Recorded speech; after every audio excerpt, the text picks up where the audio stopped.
Perkenalkan, nama saya Tiwi Juwarni dari Prodi Ilmu Administrasi Negara kelas A. Pada saat ini saya sedang berada di salah satu makam pahlawan nasional kebanggaan Indonesia, yaitu makam pahlawan Pangeran Diponegoro.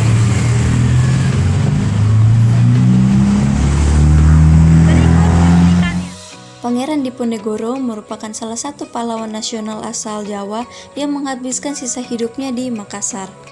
Diponegoro adalah putra sulung Habengkubuwana ketiga, seorang Raja Mataram di Yogyakarta. Pangeran Diponegoro lahir pada 11 November tahun 1785 di Yogyakarta dan wafat pada 8 Januari tahun 1855 di Makassar. Meski terletak di kota Makassar, namun arsitektur makam tersebut tetap memiliki khas daerah asal Diponegoro, yakni Jawa.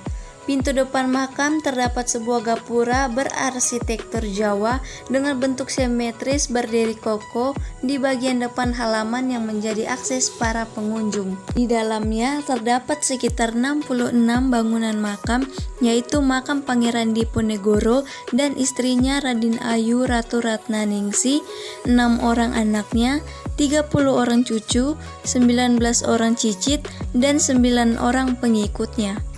Adapun musola kecil dan sebuah pendopo yang memuat tempat duduk dan beberapa lukisan Pangeran Diponegoro.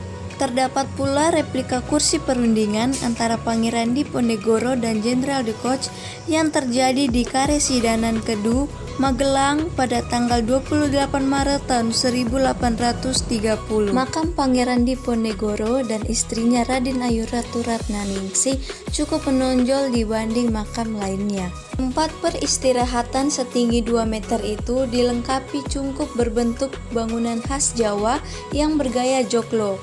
Makam Pangeran Diponegoro ini dibangun pada lahan seluas 25 meter persegi. Kompleks makam ini dirawat oleh generasi turun-temurun Pangeran Diponegoro sehingga terawat dengan baik dan tetap terjaga kelestariannya.